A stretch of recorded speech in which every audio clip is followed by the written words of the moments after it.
దినాలు గడిచే కొద్దీ ఆరాధన అనేది యాంత్రికంగా మారిపోతుంది. రావాలి కాబట్టి వస్తున్నాం, చెప్తున్నారు కాబట్టి వింటున్నాం, మన దారిని మనం వెళ్ళిపోతున్నాం, మన ఇష్టాన్ని మనం నెరవేర్చుకుంటూ బ్రతుకుతున్నాం. వాక్యం మన మీద ఏ ప్రభావం చూపిస్తున్నట్టు అనిపించడం లేదు.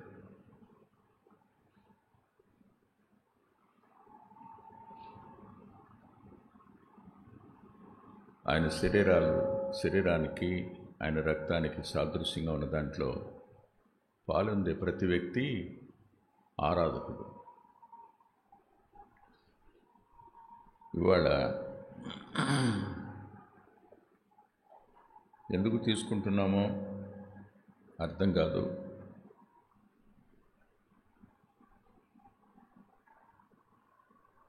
అందరూ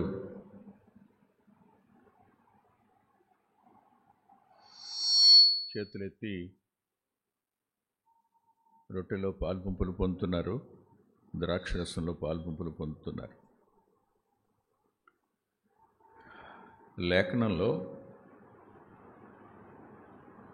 ఇక్కడికి వచ్చిన మనం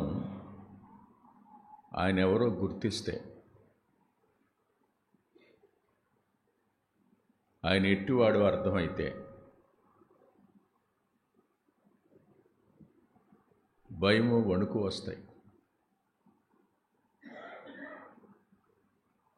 అయ్యో, నేను ఆయనను చూచితిని, నేను బ్రతకను, నేను చచ్చిపోతానేమో అనే భయం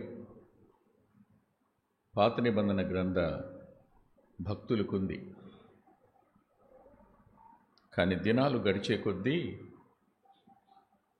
ప్రభువు మనకు అలవాటైపోయి మన ఇష్టానుసారమైన జీవితంలో ఉండి కూడా ఇందులో పాల్పంపులు పొందడం అనేది మనకు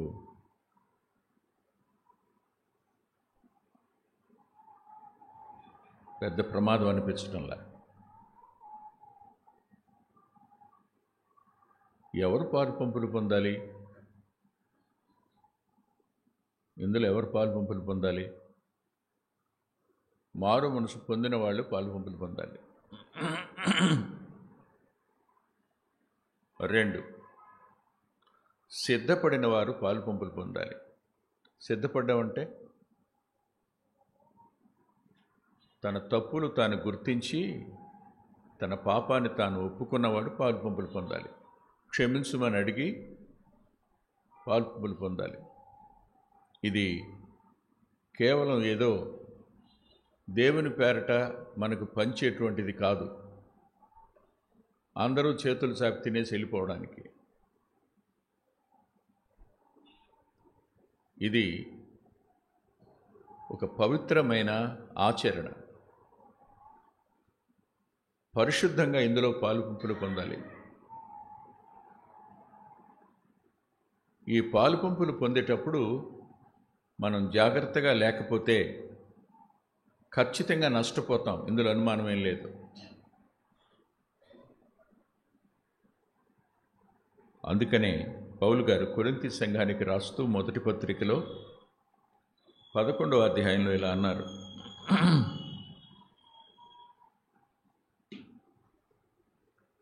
29, 30, 31 వచనాలు. ప్రభు శరీరమని వివేచింపక తిని త్రాగువాడు తనకు శిక్షావిధి కలుగుటకే తిని త్రాగుచున్నాడు. ఇందువల్లనే మీలో అనేకులు బలహీనులను రోగులై ఉన్నారు, చాలామంది నిద్రించుచున్నారు. అయితే మనలను మనమే విమర్శించుకునే యెడల తీర్పు పొందకపోదుము. ప్రార్థన చేసుకుందాం.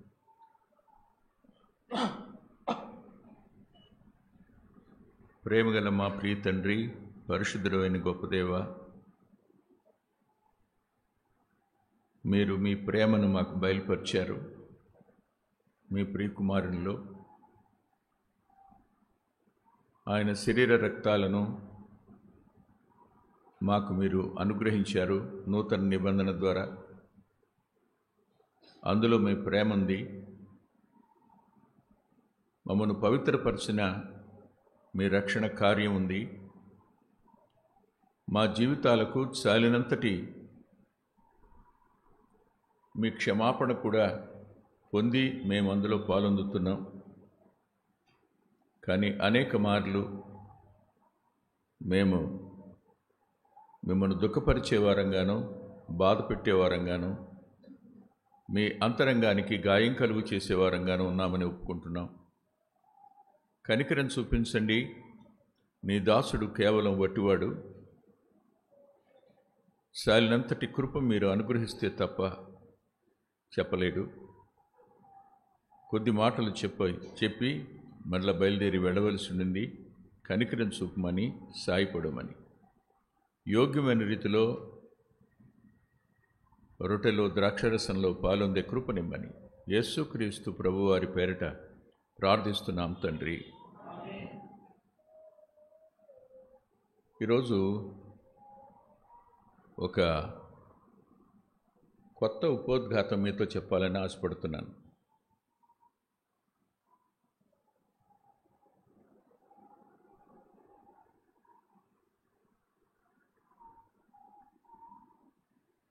పరీక్ష రాశారు మీరు. మీ ఆన్సర్ షీట్ మీకే ఇచ్చి దిద్దుకుని మార్కులు వేసుకోండి అని చెప్పారు.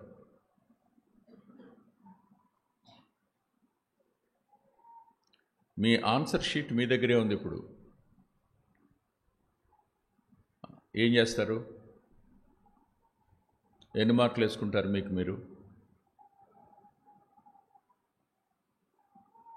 పరీక్ష అయిపోయింది. మీరు క్వశ్చన్ పేపర్ ఇచ్చారు, ఆన్సర్ షీట్ ఇచ్చారు, మీరు ఆన్సర్స్ అన్నీ రాసుకున్నారు. అయిపోయిన తర్వాత మీ పేపర్ మీకే ఇచ్చి మార్కులు వేసుకోండి అన్నారు. మీరు ఏం చేస్తారు? మీరే చెప్పండి.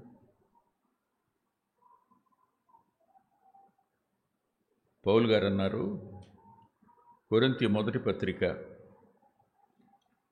4వ అధ్యాయం 4వ వచనంలో, నా యందు నాకు ఏ దోషము కానరాదు అని. అవుదా? ఏ వ్యక్తికి తనలో తనకు ఏ లోపం కనిపించదు. ప్రతి వ్యక్తి నేను దోషరహితుణ్ణి అనుకుంటాడు. ప్రతి వ్యక్తి నేను మంచివాణ్ణి అనుకుంటాడు. ప్రతి వ్యక్తికి తనలో తన లోపాలు కనిపించవు. కాబట్టి ఎన్ని మార్కులు వేసుకుంటాడు?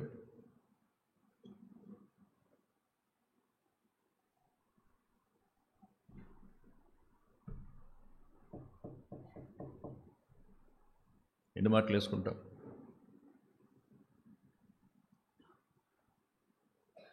రవి,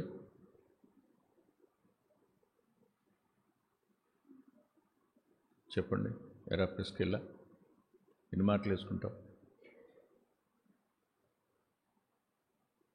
చెప్పమ్మా సమాధానం గారు.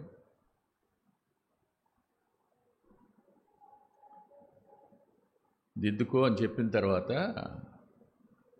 ఒరిజినల్ ఆన్సర్ షీట్ తెచ్చి నీకు ఇచ్చారు. ఇది ఈ ప్రశ్నకి జవాబు, ఇది ఈ బిట్కి ఈ ఆన్సర్ ఇదని ఇచ్చారు. ఇప్పుడు నువ్వేం చేయాలి? రెండింటినీ పక్కన పెట్టుకుని నీ పేపర్ నువ్వు దిద్దుకోవాలి. ఇప్పుడు ఎన్ని మార్కులు పడతాయి?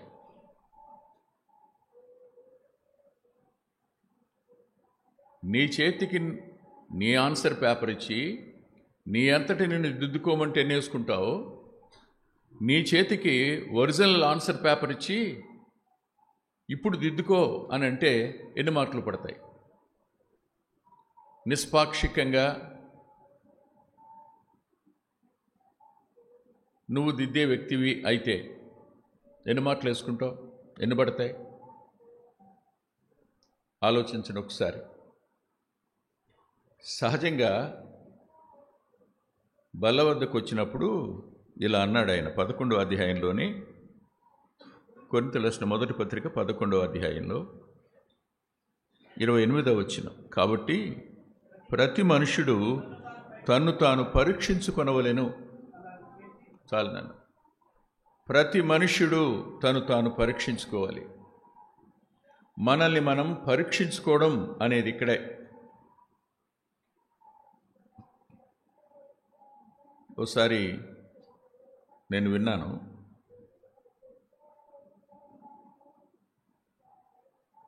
బాక్సింగ్ అని చెప్పాడు ఆయన. ఒక ఆయన అన్నాడట, బ్రదరు, నేను ఆదివారం నాడు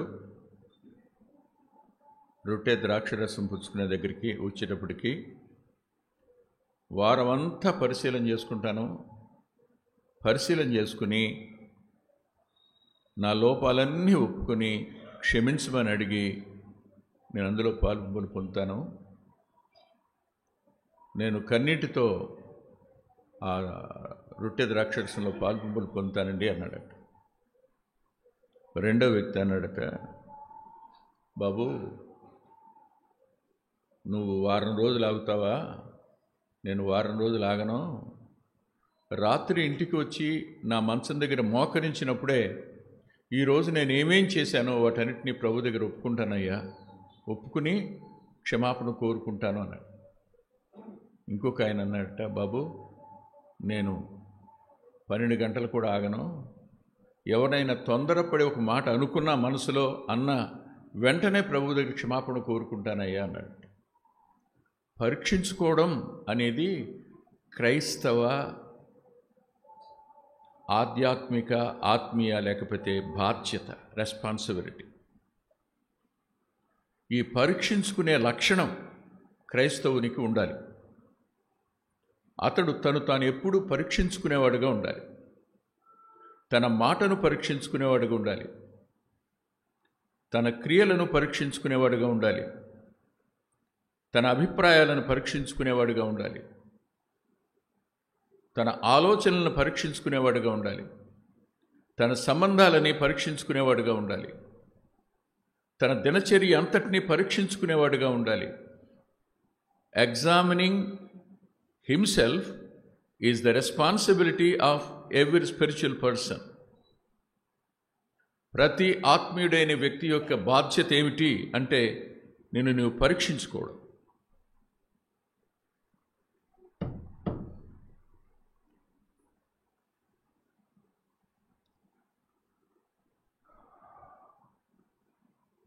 కానీ మనలో లేనిదేంటి చెప్పండి?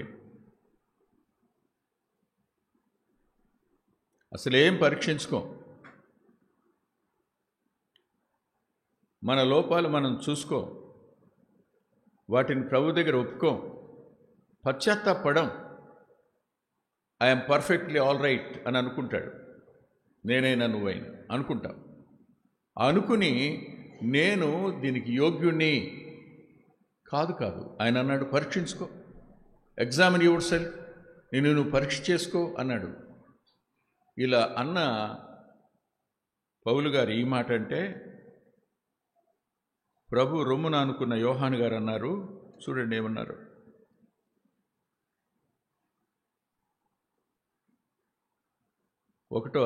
మొదటి పత్రిక 1వ అధ్యాయం 8వ వచనం.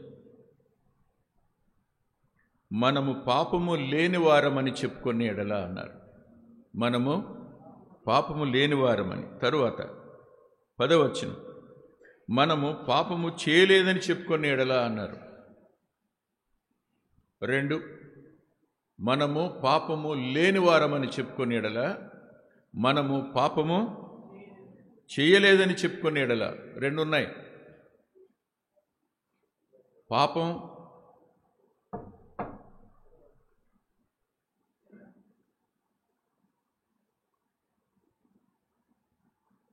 లేకపోవడం వేరు, పాపం చేయకపోవడం వేరు. నాలో ఏ పాపం లేదు, నేనే పాపం చేయలేదు. భౌతికంగా ఏ పాపం చేయలేదు అని చెప్తే నువ్వేమవుతావు? దేవుని అబద్ధికునిగా చేసిన వాడు అవుతావు. పాపం లేదని చెప్తే మనల్ని మనం మోసం చేసుకున్న వాళ్ళం అవుతాం.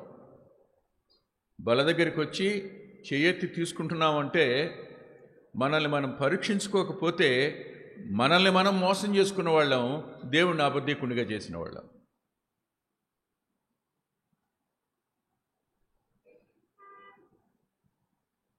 కొన్ని చోట్ల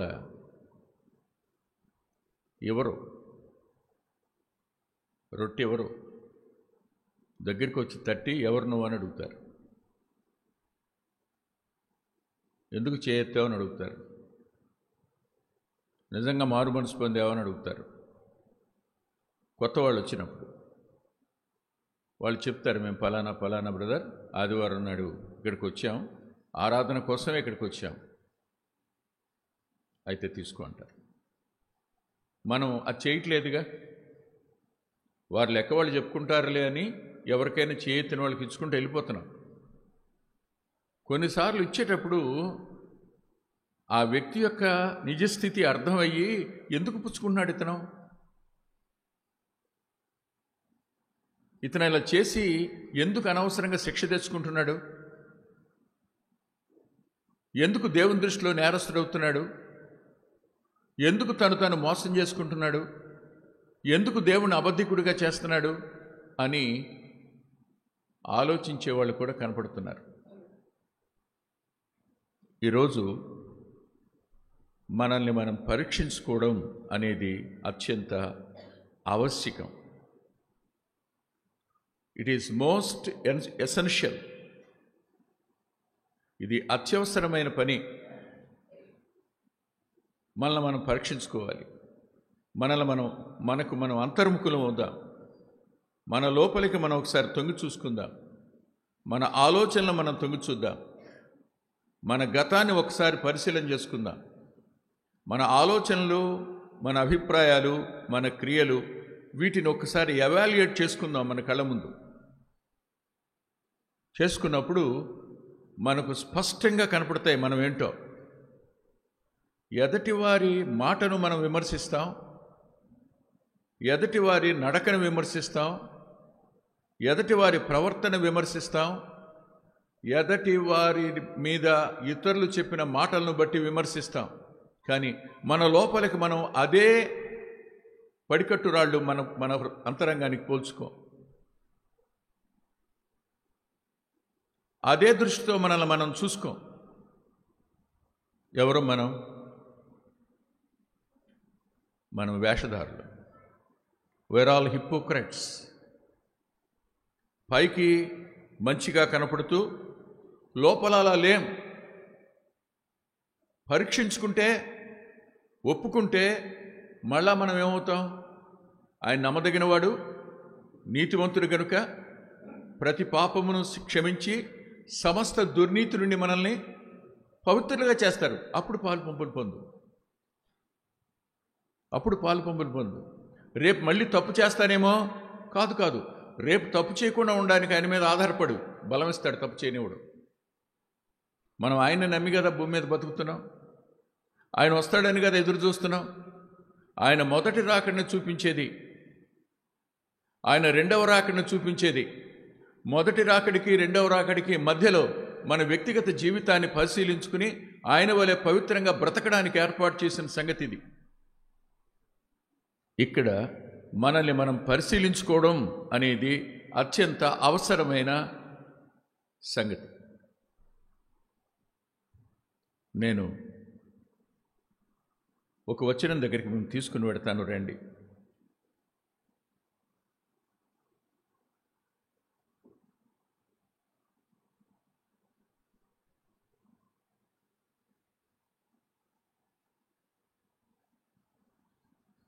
యోహాను సువార్త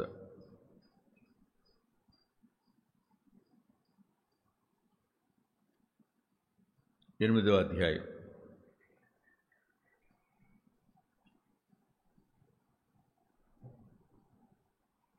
3-4 వచనాలు.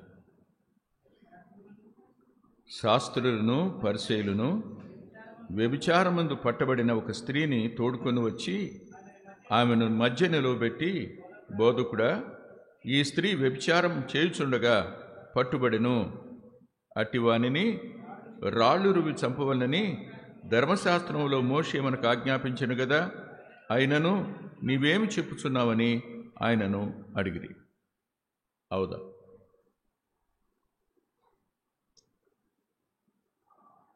ఇది శాస్త్రులు, పరిసయ్యులు స్థానంలో మనం ఉండి ఒక వ్యక్తిని నేరస్తునిగా ప్రజల మధ్య నిలబెట్టిన అనుభవం మనకు లేదా?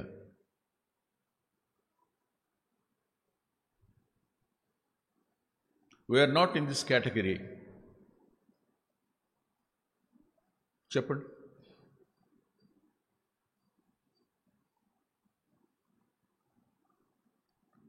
మనకు తెలిసిన మన వాళ్ళను బ్రదర్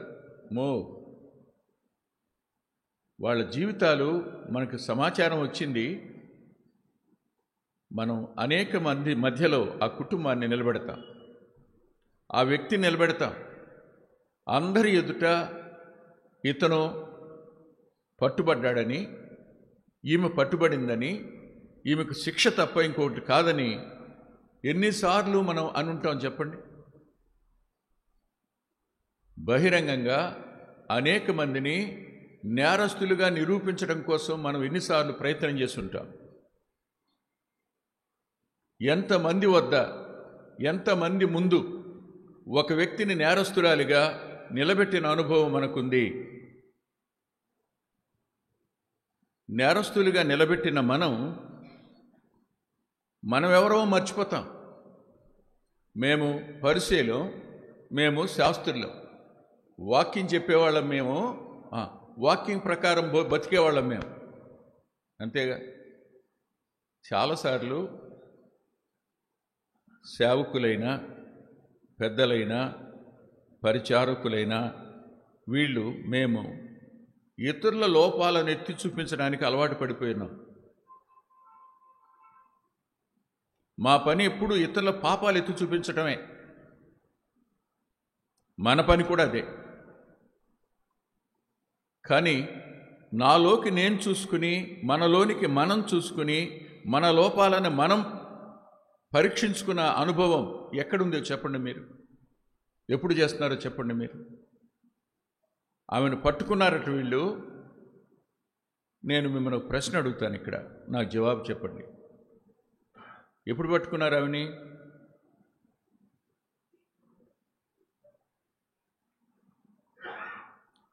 మొదటి వచనం చదవండి.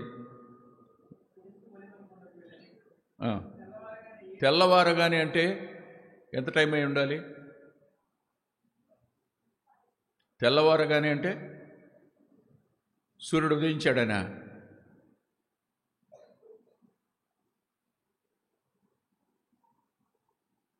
సూర్యోదయానికి ముందే తెల్లవారుతుంది. తొలి ఉషస్సు, మొదటి సూర్యుని కాంతి వెలుపలికి వచ్చేటప్పటికి తెల్లవారడం అంటాం. తూర్పున వెలుగురేఖలు కనిపించడం తెల్లవారడం. అప్పటికే ఆయన దేవాలయానికి వచ్చేస్తున్నాడు. ఆయన తెల్లవారుజామున దేవాలయంలో ఉన్నాడు ఆయన. అప్పుడు ఆమెను తెచ్చారు, మేము పట్టుకున్నా ఉన్నారు. ఎప్పుడు పట్టుకున్నారు వీళ్ళు? మాట్లాడండి. ఎప్పుడు పట్టుకుని ఉండాలి? ఎవరు మాట్లాడట్లా, మాకెందుకు వచ్చింది అన్నట్టు. అంతేగా? చీకట్లోనేగా. రాత్రి ఎంతో మనకు తెలియదు. రాత్రి పట్టుకున్నారు, అవునా? సరే రండి మీరు 9వ వచనం చదవండి.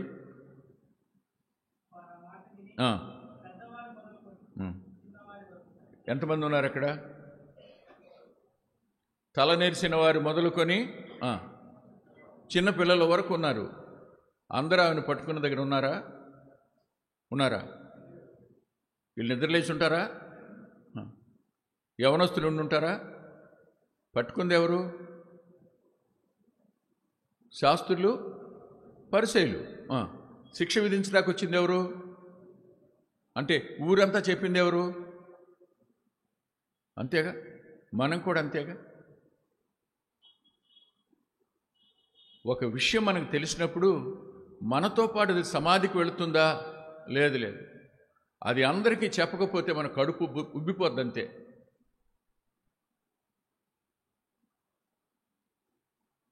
ఒక మాట అంటాను, ఎవరిని గురించో మీకు ఇంత సమాచారం తెలిసింది, ఇంకా అంతే.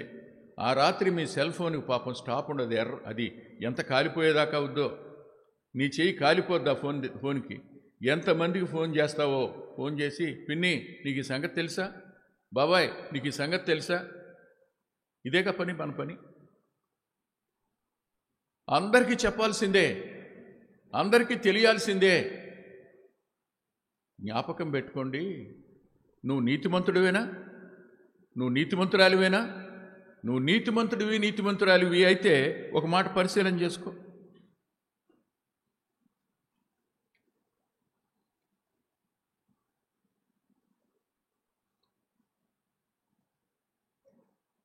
మత్తయి సువార్త 1వ అధ్యాయం 19వ వచనం. ఆమె భర్త అయిన యోసేపు నీతిమంతుడై ఉండి ఆమెను అవమానపరచనొలక రహస్యముగా ఆమెను విడనాడను ఉద్దేశించిన రాశాడు.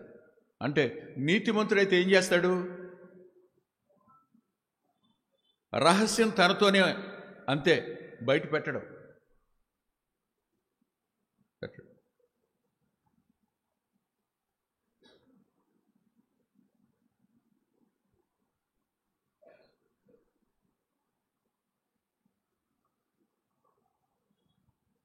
కానీ మనం అలా కాదుగా. పరిసయ్యులు నీతిమంతులు అనుకుంటున్నారు, శాస్త్రులు నీతిమంతులు అనుకున్నారు. కానీ జరిగిన దానికి శిక్ష విధించడం కోసం ఊరందరికీ వెల్లడి చేశారు.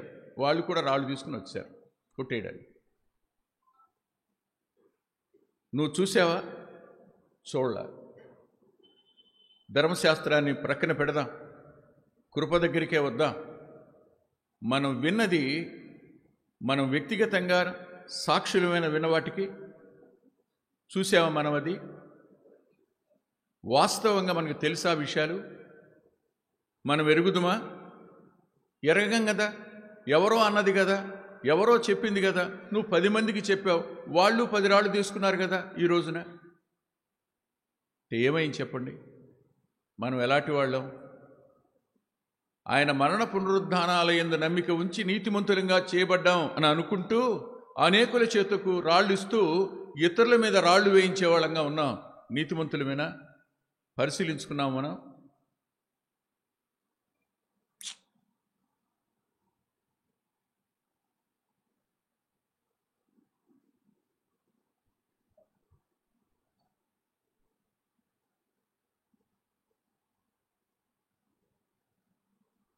ఎవరైనా నన్ను అడుగుతారు, బ్రదర్ ఆ బ్రదర్ మీతో పాటే ఉన్నాడంటే ఇదివరకు, మరి అతని గురించి ఏంటి అంటే, బాబు మరి అతను ఎప్పుడో వెళ్ళిపోయాడు, ఎప్పుడో దూరంగా సేవ చేసుకుంటున్నాడు, అతని గురించి నాకు ఇప్పుడు ఏమీ తెలియదయ్యా, నాకేం తెలియదు. నాకేం తెలుసు? నాలోకి నేను చూసుకోవటమే నాకు సరిపోతుంది. ఇది నేను నా 30వ ఏట నేర్చుకున్న పాఠం. ఇది నాకు సరిగ్గా 30 సంవత్సరాలు ఉంటాయి. నేను ఆకువీడి మీటింగ్స్కి పిలువబడ్డాను. నా ముందు మాట్లాడే ఆయన ఆకువీడు సహవాసానికి సంబంధించిన యేసురత్నం గారు. ఆయనకు అప్పటికే 70 దాకా ఉంటాయి. నాకడ 8 సంవత్సరాలు పెద్దాడు. ఆయన వచ్చి అన్నాడు, నేను ముందు మాట్లాడతాను, సోదరులు వెనకాల మాట్లాడతారులే అన్నాడు. నేను అనుకున్నాను, పెద్దవాడు కదా, సహజంగా ముందు మాట్లాడతామని ఎవరు అనరు పెద్దోళ్ళు. ఎంత పెద్దోడైనా ముందు మాట్లాడితే నేను వెనకాడ మాట్లాడాలనుకుంటారు పిల్లలు. కానీ ఆయన పెద్దవాడై ఉండి నేను ముందు మాట్లాడతానన్నప్పుడు నాకెందుకో భయం అనిపించింది. ఒకటి, మరలా నన్ను నేను సమర్థించుకుంటూ అనుకున్నాను, ఆయనకి ఏదైనా పని ఉంటుంది, చాలా పెద్ద సహవాసానికి నాయకుడు కదా, వెళ్ళిపోతాడు కావాలనుకున్నాను. వెళ్ళాలా, వాక్యం చెప్తుంటే కూర్చునే ఉన్నాడు. కానీ ఆయన వాక్యం చెప్పేటప్పుడు మాట చెప్పాడు, నా వయసు ఇంత, ఇప్పుడు నేను నాలోనికి చూసుకుంటున్నప్పుడు నాలో నాకే ఎన్నో లోపాలు కనపడుతున్నాయి, ఎదుటివారి లోపాలు చూసే అవకాశం నాకు లేదు, ఇప్పుడు నా లోపాలను సరిచేసుకోవడంతో సరిపోతుంది అన్నాడు. అప్పుడు నేను అనుకున్నాను, ఈయన వెనకాల వాక్యం చెప్పడానికి నేను తగినవాడిని కాదని.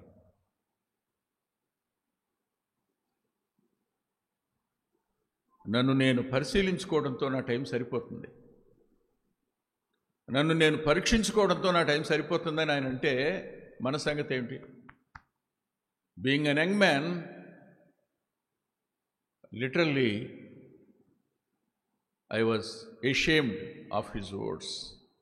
ఆయన మాటలకు నేను ఆశాంతం సిగ్గుపడ్డాను. మనం అది కాదుగా. మనం ఎప్పుడు మన వేళ్ళు ఇలాగే ఉంటాయి. ఒక ఆయన ఇలా అన్నాడు, బాబు నీవు ఇలా చూపిస్తున్నప్పుడు నీ వైపు 3 ఏళ్ళు చూపిస్తున్నాయని మర్చిపోబాకు, నీ వేళ్లే, నీ చూపుడు వేలు ఎదుటివాడిని ఎత్తి చూపిస్తున్నప్పుడు నీ వేళ్ళు ఇది అటుంటుంది.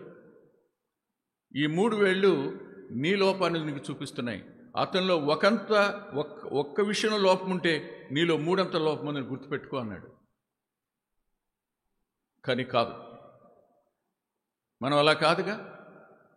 మనలో ఏ పాపం లేదు, మనం ఏ పాపం చేయలేదు, అందుకనే పాలు పొందుతున్నాం. అనేకులను సమాజం మధ్య నేరస్తులుగా చేసి మనం పాలు పొందుతున్నాము అని అంటే మనం పరీక్షించుకున్నట్టే కదా. పరీక్షించుకుంటే ఇలాంటి పని చేయం కదా. అందరూ నిలబడ్డారు. నా ప్రభు ఒక మాట అన్నారు, మీలో పాపము లేనివాడెవడో అన్నాడు. పాపము చేయనివాడు అన్నా, పాపము లేనివాడెవడో అన్నాడు. చెప్పండి, పాపం లేనివాడెవడు? అక్కడ రాస్తున్న మాట 8వ వచనంలో 9వ వచనం, వారు ఆ మాట విని పెద్దవారు మొదలుకొని చిన్నవారి వరకు ఒకని వెంట ఒకడు. క్రింద ఫుట్ నోట్లో ఒక మాట చదువుతారా? వారు ఆ మాట విని అన్న మాట దగ్గర ప్రాచీన ప్రతులలో మనస్సాక్షి చేత గద్దించబడిన వారై. ఎవరు ఇతరుల మీద నేరాలని మోపుతుంటామో, ఎవరు ఇతరులను ప్రజల మధ్య సమాజం మధ్య నేరస్తులుగా నిరూపిస్తామో మన మనస్సాక్షి చచ్చిందని అర్థం. మన మనస్సాక్షి వాత వేయబడిందని అర్థం.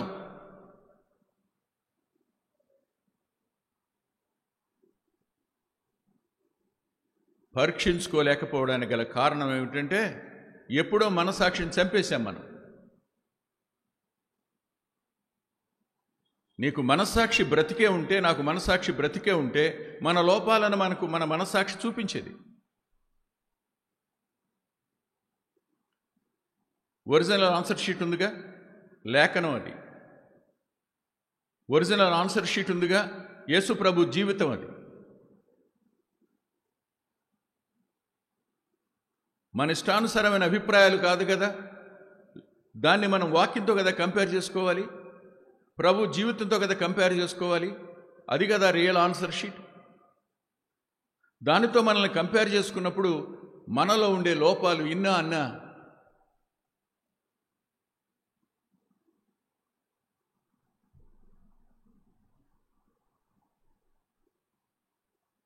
ఆలోచించండి. ఒకానొక దినాన్న వాక్యం విన్నప్పుడు మనం పశ్చాత్తాపడ్డాం, పొడవబడిన వాళ్ళం అయ్యాం. అది అపోస్తల కార్యాల గ్రంథం 2వ అధ్యాయం 27వ వచనంలో కనిపించిన అనుభవమే మనకి కనపడుతుంది. వారు పొడవబడిన వారై అంటే వారి మనస్సాక్షి వారిని గద్దించి, వారి లోపాలన్నీ మనస్సాక్షి ఎత్తి చూపించడాన్ని బట్టి, అలాగే యోహాను సువార్త 16వ అధ్యాయంలో చెప్పబడినట్టు 8వ వచనంలో పరిశుద్ధాత్ముడు మీ మీదికి వచ్చినప్పుడు పాపముని గురించి, నీతిని గురించి, తీర్పుని గురించి ఒప్పింపజేస్తాడు, ఒప్పుకొని చేస్తాడు. మనస్సాక్షి, పరిశుద్ధాత్ముడు మన అంతరంగంలో చేసిన కార్యాన్ని బట్టి మనం ఒప్పుకున్నాం. పరిశుద్ధాత్మ దేవుని యొక్క కార్యం వల్ల మన మనస్సాక్షి బ్రతికి మన లోపాలు మళ్ళా మన కళ్ళ ముందుకు తెచ్చింది. మనం కన్నీటితో ఒప్పుకున్నాం.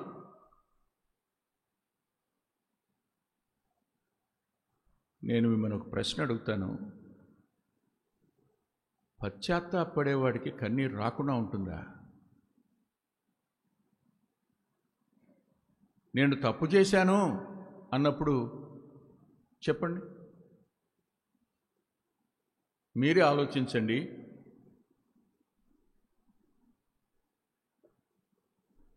ఒక వ్యక్తి తన బ్యాగులో కొంత డబ్బు దాచాడు. దాచినవాడు దాన్ని తీసుకుని పలానా చోటకి వెళ్ళాలనుకున్నాడు. వెళ్ళి ఆ డబ్బులు అక్కడ ఇవ్వాలి అనుకున్నాడు. కారణం ఏమిటి అంటే అది హాస్పిటలు, అందులో ఒక రోగి ఉన్నాడు, అతనికి బ్లడ్ అవసరం, దానికోసం ఈ డబ్బులు ఇవ్వాలనుకున్నాడు. వెళ్ళి తీరా చూస్తే ఆ డబ్బులు లేవు. ఏమయ్యాయో తెలియదు. ఇవ్వలేకపోయాడు, ఆ రోగి చచ్చిపోయాడు అనుకోండి. ఇప్పుడు ఇతను ఎలా ఉంటాడు? ఆ రోగి మరణానికి ఎవరు కారకుడు?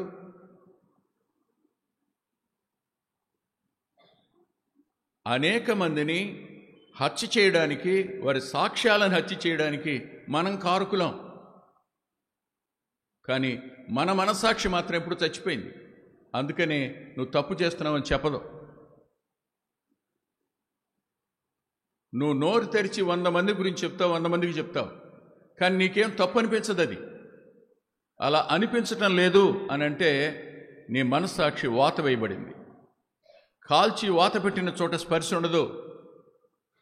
చచ్చిపోయినా స్పర్శ ఉండదు, వాతబడినా స్పర్శ ఉండదు. మనస్సాక్షికి అలాంటి దిక్కులేని పరిస్థితి ఏర్పడడం వల్ల మన లోపాలు మనకేమీ కనిపించవు. అసలు నేను చాలా పవిత్రుడిని, నేను చాలా నిర్దోషిని, నేను చాలా నీతిమంతుణ్ణి, నాలో అవినీతి లేదు, నాలో దోషం లేదు, నాలో అతిక్రమం లేదు, నాలో పాపం లేదు, నాలో ఏ లోపం లేదు అనుకునే ఒకానొక దుస్థితిలోనికి, భ్రమలోనికి మనం వెళ్ళిపోయాం. శరీరంలోనే ఉన్నాం. ఈ శరీరం ఎలాంటిది? జాన్ కెనడీ గారు ఒక మాట అన్నాడు. 2 సందర్భాలు ఆయనకు నేను చెప్పాలి. ఒకటి, మన శరీరం అనేది బొగ్గు లాంటిదండి స్వభావం అన్నాడు. కడుగుతున్న కొద్దీ బొగ్గులో నుంచి ఏమొస్తుంది? ఎంత కడిగినా వస్తానే ఉంటుందా? ఇంకొక మాట అన్నాడు, ఈ చెరువు ఉందిగా అన్నాడు. ఉందన్నా. ఈ చెరువులోకి పైనుండి ఒక జలధార పోయించండి అన్నాడు. పైనుండి జలధార పోస్తున్నప్పుడు లోపల నుంచి ఏమొస్తుంది అన్నాడు. బురద వస్తానే ఉంటుందా అన్నాడు. వస్తానే ఉంటుంది. Sanctification is progressive. పరిశుద్ధపరచబడడం అనేది అభివృద్ధి చెందవలసింది, నిరంతరం సాగవలసింది. వాక్యోదకం చేత పవిత్రపరచబడవలసిన వాళ్ళం మనం. పరిశుద్ధాత్మని చేత పవిత్రపరచబడవలసిన వాళ్ళం మనం. ఆయన రక్తం చేత పరిశుద్ధపరచబడ్డాం. ఈ ప్రోగ్రెసివ్ శాంటిఫికేషన్ దగ్గర మనం సరిగా లేం, ఆగిపోయాం. రక్షించబడ్డాం, మారు మనసు పొందాం, చాలు అనుకుంటున్నాం. కానీ ఆయన రూపంలోనికి రాలా, పరిశుద్ధతలో ఎదగలా, మనస్సాక్షి చచ్చింది. అందుకనే నీ లోపాలు నీకు అర్థం కావటం లేదు. చిన్నవారి మొదలుకుని పెద్దవారి వరకు అందరూ ఏం చేశారు చెప్పండి? అక్కడి నుంచి వెళ్ళిపోయారు. వాళ్ళ చేతిలో రాళ్ళు ఏమై ఉంటాయి? అవునా? మనస్సాక్షి చేత గద్దించబడితే ఇతరులను శిక్షించడం కానీ, ఇతరులను హాని చేయడం కానీ, ఇతరులకు గాయపరచడం కానీ మనం చెయ్యం. ఇది బహిరంగంగా మనం చేసే పని. ఇది బహిరంగంగా ఇతరులలో లోపాలు కనిపెట్టి వారిని సమాజానికి నేరస్తులుగా చూపించే ప్రయత్నం మనది. ఎప్పుడు ఇతరుల చెడు చెప్పడమే, ఇతరుల గురించి చెడు మాట్లాడడమే. వాళ్ళు ఎవరైనా సరే, బాబాయ్ అయినా సరే, పెదనాన్నైనా సరే, నాన్నైనా సరే, అమ్మ అయినా సరే, కొడుకైనా సరే, కూతురైనా సరే, కోడలైనా సరే, ఎవరైనా సరే, ఎవరిని గురించి అయినా చెడు మాట్లాడడం తప్ప ఈ నాలుకకి ఇంకేం పని లేదు.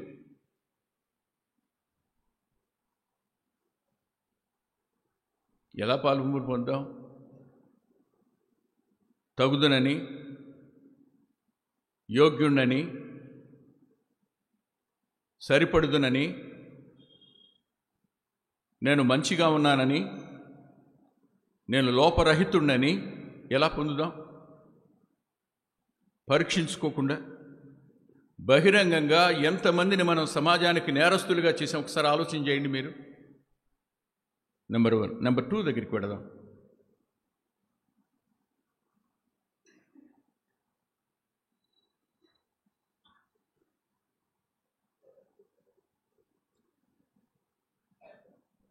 లూకా సువార్త 7వ అధ్యాయం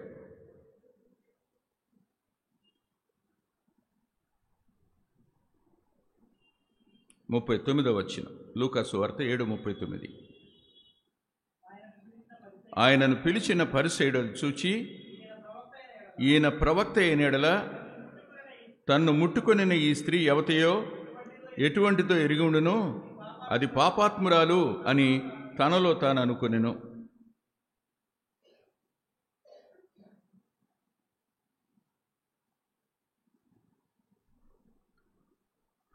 విచిత్రం ఏమిటంటే,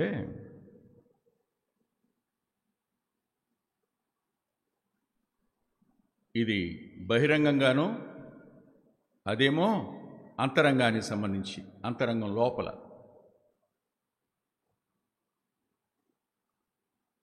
బహిరంగంగా హత్య చేయడానికి సిద్ధపడింది అది, ఇదేమో అంతరంగం లోపల హత్య చేసిన సందర్భం ఇది.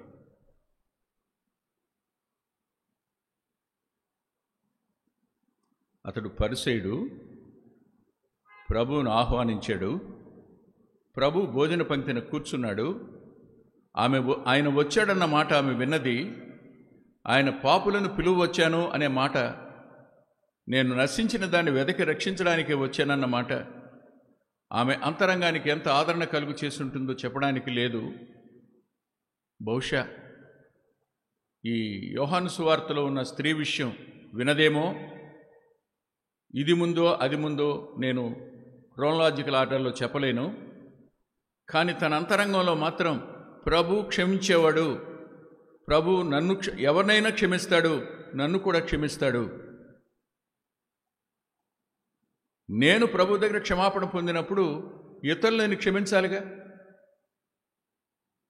నీ జీవితం నీ కళ్ళ ముందు ఉంటే ఎదుటి వాళ్ళ జీవితాన్ని నువ్వు తూర్పారబట్టలేవు కదా.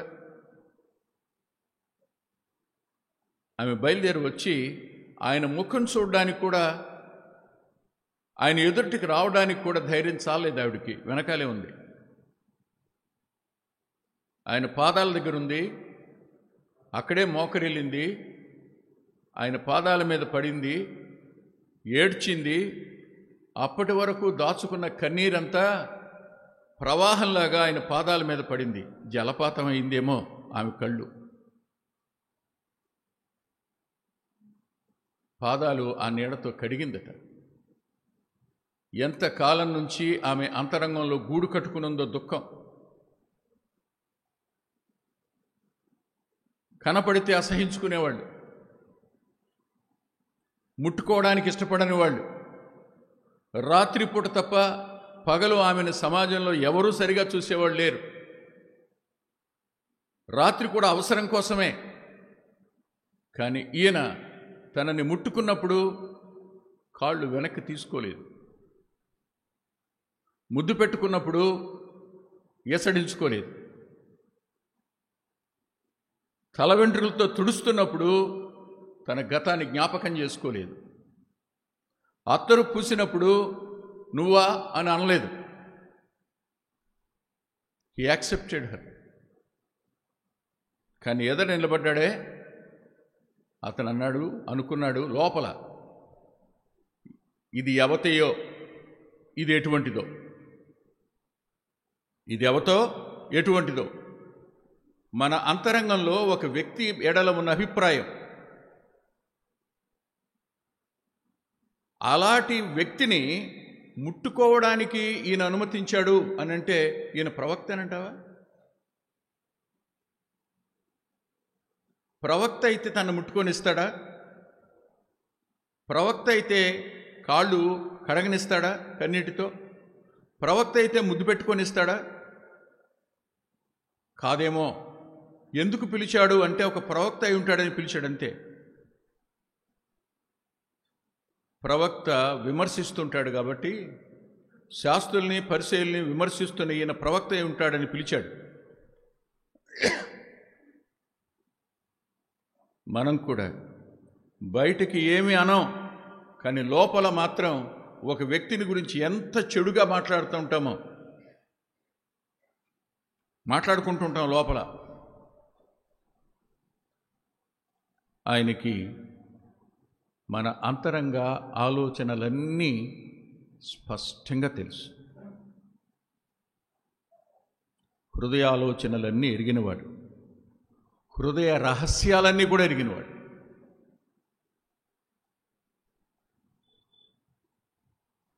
అప్పుడు ఆయన ఒక మాట అన్నాడు, సీమోను, నిన్ను మాట అడగాలయ్యా. Can I ask a question? ఒక ప్రశ్న అడగనా నిన్ను? అంతమంది పరిసయ్యులుండగా, ఆ ఇంట అంతమంది భోజన పంక్తిని కూర్చుండగా, బోధకుడుగా పిలువబడుతున్నటువంటి ఈయన తన మనసులో ప్రవక్త అనుకుని కాదేమో అని సందేహిస్తున్న ఆయన నిన్నో మాట అడగొచ్చా అన్నప్పుడు, అడుగు. అవునయ్యా, ఒక అప్పిచ్చే వ్యక్తికి 2 రుణస్తులు ఉన్నారు. ఒకనికి 500, ఒకనికి 50 దేనారాలు అప్పిచ్చాడు. తీర్చడానికి ఇద్దరి దగ్గర ఏమీ లేవయ్యా, కానీ ఇద్దరిని క్షమించాడు. ఇప్పుడు చెప్పు, ఆ ఇద్దరిలో ఎవరు ఆయన్ని ఎక్కువగా ప్రేమిస్తారో చెప్తావా అన్నాడు. అని అంటే వెంటనే నన్ను కదా అడిగాడు, పరిసయ్యుడిని, నాకు ఈ మాత్రం తెలీదా? ఎవరు అప్పు ఎక్కువ క్షమించబడిందో వాళ్ళు ఎక్కువ ప్రేమిస్తారు అన్నాడు. అవునయ్యా, నిజమే అది. నేను నీ ఇంటికి వచ్చాను, నువ్వు నా కాళ్ళకి నీళ్ళు ఇవ్వలా. నేను ఇంటికి వచ్చాను, నువ్వు నన్ను ముద్దు పెట్టుకోలా. నేను నీ ఇంటికి వచ్చాను, నువ్వు నన్ను సన్మానించలా. కానీ ఈ స్త్రీని చూస్తున్నావే, నీ మనసులో ఏదో అనుకుంటున్నావే, వచ్చిన దగ్గర నుండి ఆమె నీళ్లు కాదు కన్నీళ్ళయ్యా. ఒకసారి కాదయ్యా, అనేక సార్లు ముద్దు పెట్టుకుంది నా పాదాలు. అత్తరు నా తల మీద కాదయ్యా, పాదాల మీద పోసింది. ఆమె నన్ను విస్తారంగా ప్రేమించింది కాబట్టి ఆమె విస్తార పాపాలు క్షమించబడ్డాయి అన్నాడు. మనం అనుకుంటాం వీళ్ళు ఎలాంటి వాళ్ళు అని. అవును, వారు పశ్చాత్తాపడి ఉంటే ఆయన క్షమిస్తాడు కదా. క్షమించడా? క్షమించకుండా ఉండుంటాడా? పశ్చాత్తాపడిన వారిని, తన పాపాలు ఒప్పుకున్న వారిని ఆయన క్షమించి సమస్త దుర్నీతి నుండి పవిత్రులుగా చేసి ఉంటాడు కదా. కానీ మన దృష్టిలో ఇంకా వాళ్ళు ఎలా కనపడుతుంటారు? అమ్మో బ్రదరు, వీడు వస్తున్నాడు ఎక్కడికి, చాలా దుర్మార్గుడు బ్రదర్ వీడు, అమ్మో వీడిని నమ్మకూడదు అంటావనమా? మాట్లాడండి, ఖచ్చితంగా అంటాం. కారణం ఆమె గతం నేటికి మీ అంతరంగంలో ఉంది. ఆమె ఎందుకు వచ్చింది? పశ్చాత్తాపంతో వచ్చింది. ఆమె ఎందుకు వచ్చింది? ప్రభువును ప్రేమించి వచ్చింది. ఆమె ఎందుకు వచ్చింది? ప్రభు దగ్గర తన బతుకు ఒప్పుకోవడానికి వచ్చింది. ప్రభు చేత క్షమించబడి సమాధానం కలిగిన దానిగా వెళ్ళడానికి వచ్చింది ఆవిడ. సమాధానం పొంది వెళ్ళింది. లోపల అనేక మంది మీద మనం ఏర్పరచుకున్న అభిప్రాయాలన్నీ మనల్ని దేవుని ఎదుట నేరస్తులుగా నిలబెడతాయి. చిన్నవారు మొదలుకొని పెద్దవారి వరకు వెలుపలికి వెళ్ళారు, వాళ్ళందరూ నేరస్తులు. ఇప్పుడు మా అందరిలో పాపం ఉందని ఇతను ఇప్పుడు నేరస్తుడు. ఇతడు పాపం చేసిన వాడే, కాకపోతే ఇతని పాపం 50, ఆమె పాపం 500 అంతే.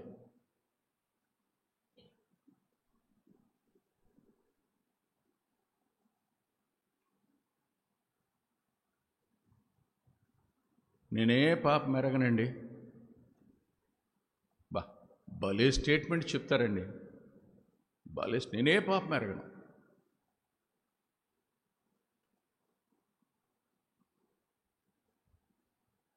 నేనే ఓ మాట చెప్తా. లండన్ వెళ్ళినప్పుడు అక్కడ మ్యూజియం ఉంది. ఆ మ్యూజియంలో కోహినూరు వజ్రం ఉంది. అది నాది, నా దేశాంది అని నేను అనుకున్నా. నేను ఎవరినో చెప్తారా? చెప్పండి.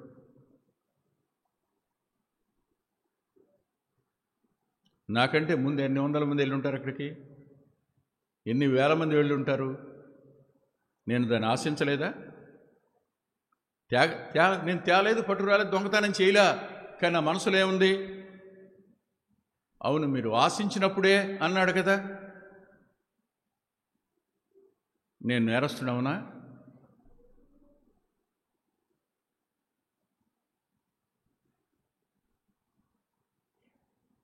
మనల్ని మనం సమర్థించుకోవడం కాదండి, మనల్ని మనం పరిశీలించుకోవడం.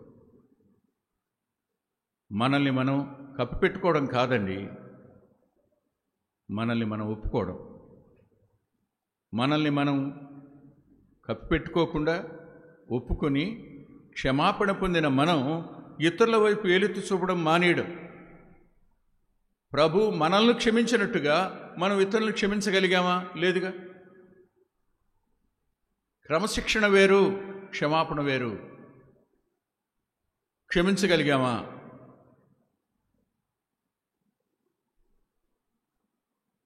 లేదుగా. వాళ్ళందరూ నిలబడ్డారు, ఆమెను క్షమించేనా? సీమోను తెల్లబోయి నిలబడ్డాడు, క్షమించుంటాడా?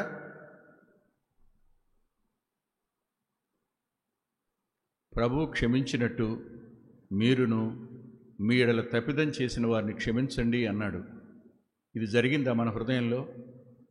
లేదు కదా. మరి ఎలా పాల్పొందాం? మన వ్యక్తిగత జీవితాన్ని పరీక్షించుకోవడం అనేది చాలా చాలా చాలా అవసరం. ఒకసారి బిల్లీ గ్రాహం గారు ఈ మాట చెప్పారు. మళ్ళీ నేను జ్ఞాపకం చేస్తున్నాను, మీరు విన్నదే. బిల్లీ గ్రాహం గారిని ఇంటర్వ్యూ చేయడానికి ఒక టీవీ ఛానల్ వాళ్ళు వచ్చారు. వచ్చినప్పుడు వాళ్ళు డేట్ తీసుకున్నారు ఆయన దగ్గర, పలానా తారీఖున వస్తామని. బిల్లీ గ్రాహం గారి భార్య, ఆమె ఆయన యొక్క ఆఫీస్ రూమ్ని శుభ్రం చేసింది, చాలా బాగా డెకరేట్ చేసింది. అవునా? సామెత ఒకటి ఉందిగా, ఇంటిని చూస్తే ఇల్లాలని చూసినట్టని. మన ఇళ్ళని చూస్తే మన ఇల్లాలు కనపడుతుంది అనమాట. భలే చక్కగా మనం అమరుస్తాం, అన్నీ చాలా క్రమంగా ఉంటాయి కదా. చీపురు ఒక మూలపడి ఉంటుంది. ఈయన నవ్వుతున్నాడు. బాగా బ్రహ్మాండంగా డెకరేట్ చేసింది. అనుకున్న రోజు వచ్చింది, ఆయన కూర్చున్నాడు. వాళ్ళు ఫ్లడ్ లైట్లు పెట్టారు. ఫ్లడ్ లైట్లు పెట్టి ఆయనతో మాట్లాడుతుండగా ఈమె మనసు చూడాలి చూడాలి చూడాలని ఆశ. ఆమె వచ్చి ఒక కిటికీలోని చొంగిలా చూసింది. చూస్తే ఆయన ప్రక్కన ఒక మూల బూజు కనపడుతుంది. ఎక్కడ చూసినా చిన్న చిన్న చిన్న మచ్చలు కనపడుతున్నాయి. ఇప్పుడు ఎవరు చూస్తున్నారు ఈ టీవీ కార్యక్రమం? ప్రపంచం అంతా చూస్తుంది. ప్రపంచం అంతా చూస్తున్నప్పుడు ఏం కనపడతాయి? బిల్లీ గ్రాహం గారితో పాటు ఇవన్నీ కనపడతాయి. గిలగిలగిల్లాడిపోయి ఇంటర్వ్యూ అయి వచ్చిన తర్వాత ఆయన అడిగిందంట, ఏమండి నేను ఎంత బాగా క్లీన్ చేశాను, ఎన్ని రోజులు కష్టపడ్డాను, ఇంకా ఏంటండి బూజు కనపడింది, ఇంకా ఏంటండి మచ్చలు ఉన్నాయంటే ఆయన నవ్వి అన్నాడంట, అమ్మాయి నువ్వు 100 క్యాండిల్ లైట్లు కదా ఎదికావు, వాళ్ళు తెచ్చింది లక్షల క్యాండిల్ లైట్లలో కదా, అందుకని కనపడతాయి. గుర్తుపెట్టుకో, ఎదటివాడితో నిన్ను పోల్చుకున్నప్పుడు అబ్బా నీలో ఏ లోపం కనపడదు బాబు, ప్రభుతో పోల్చుకుని చూడు, నీ లోపం నా లోపం ఇంకా పెద్దగా కనపడద్దు. ఆయన నిజమైన ఆన్సర్ షీట్. అందుకని 90వ కీర్తనలో మోషే గారు అంటాడు, నీ ముఖ కాంతిలో నా రహస్య పాపాలు కనపడుతున్నాయ్యా. సెల్ ఫోన్లో నేను చేసిన రహస్య పాపాలన్నీ, నువ్వు చేసిన రహస్య పాపాలన్నీ, చూడకూడనివన్నీ చూసిన ఆ దినాలన్నీ ఒకసారి గుర్తు చేసుకోండి.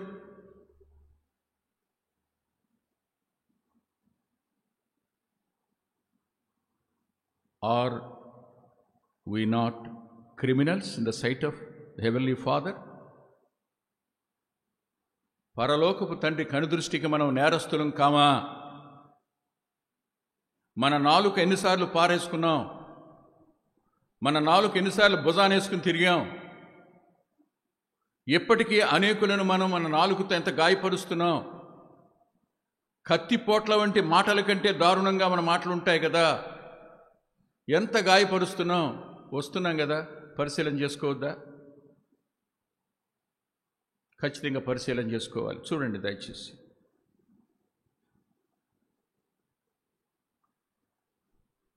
కొరింథీయులకు రాసిన మొదటి పత్రిక, 2వ పత్రిక,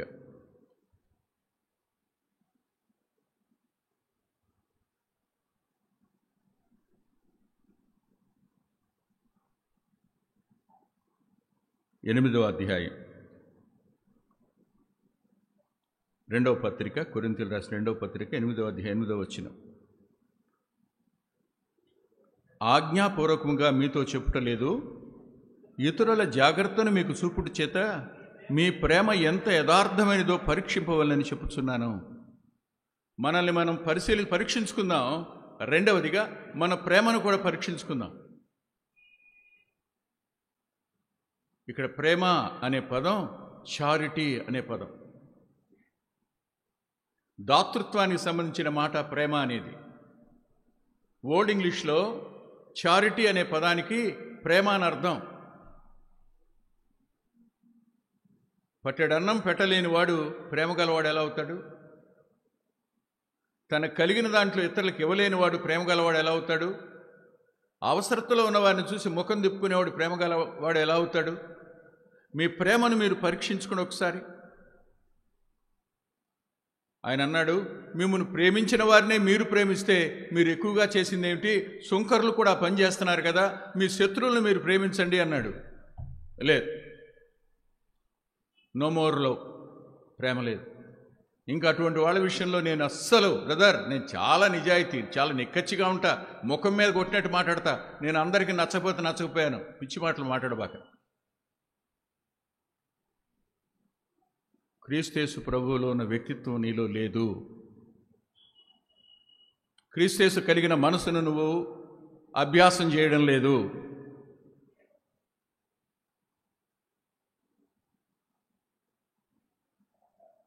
వీళ్ళు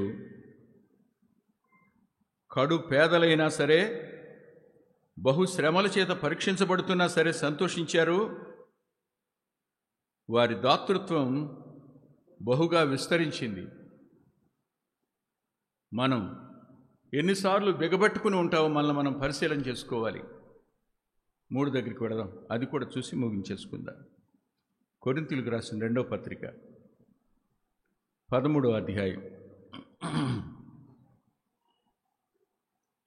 5వ వచనం. మీరు విశ్వాసము గలవారై ఉన్నారో లేదో మిమ్మును మీరే శోధించుకొని చూచుకొనుడి, మిమ్మును మీరే పరీక్షించుకొనుడి. మీరు భ్రష్టులు కాని ఎడల యేసుక్రీస్తు మీలోనున్నాడని మిమ్మును గూర్చి మీరే ఎరుగరా? మీ విశ్వాసాన్ని మీరు పరీక్షించుకోండి. మిమ్మల్ని మీరు పరీక్షించుకోండి. మీ ఆత్మీయ అంతరంగ జీవితాన్ని పరీక్షించుకోండి. మీ ప్రేమను పరీక్షించుకోండి. మీ విశ్వాసాన్ని కూడా పరీక్షించుకోండి. విశ్వాసం అనేది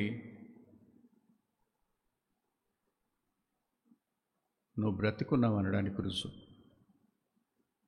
దేవుడు నీలో ఉన్నాడనడానికి రుజువు. ప్రభు జీవితం నువ్వు జీవిస్తున్నావు అనడానికి రుజువు. ప్రేమ కూడా అదే. పరిశుద్ధత, ప్రేమ, విశ్వాసం, ఈ మూడంతలు మనం పరిశీలించుకోవాల్సినవి, పరీక్షించుకోవాల్సినవి. ఒక్కసారి పరీక్షించుకోండి. మళ్ళీ మనం పరిశీలన చేసుకుందాం. బల దగ్గరకు వస్తున్నాం. మనలో ఉన్న లోపాలు ఇప్పటికి ఎన్నో వాటి విషయమై కన్నీటితో ఆయన పాదాల దగ్గర ఒప్పుకొని అందులో పాల్పొంపులు పొందడానికి ప్రభు తన కృపను మనకు అనుగ్రహించునుగాక. ఈరోజు యూత్ మీటింగ్ మోహన్ తీసుకుంటాడు. ప్రేమగల తండ్రి, పరిశుద్ధుడైన గొప్ప దేవ, కృపగలిగిన మీ హస్తాలకు, జాలిగల మీ హస్తాలకు మరోమారు నీ దాసుడిని సంపూర్ణంగా అప్పగించుకుంటున్నాను. ప్రభువా, గాయాలు సలుపు పెడుతున్నప్పుడు, విమర్శలు అంతరంగాన్ని తూట్లు చేస్తున్నప్పుడు,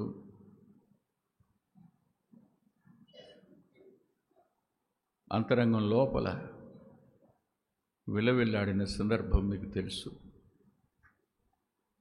క్షమించడానికి మీరే కృప చూపించినందుకే రుణస్తుని. మన పాపములను మనం ఒప్పుకొని నెడల అని నీ రొమ్మున ఆనుకుని ఉన్న ప్రియుడైన యోహాను గారే అన్నప్పుడు, మాలో పాపం లేదని, మేము పాపం చేయలేదని ఎలా చెప్పగలం ప్రభువా? మా మాట ద్వారా, మా తలంపు ద్వారా నీ అంతరంగానికి గాయపరిచాం, మీ అంతరంగాన్ని గాయపరిచాం.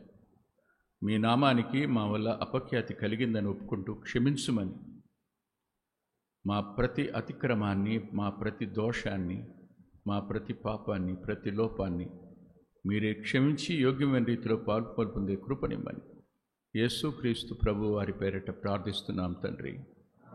ఆమేన్.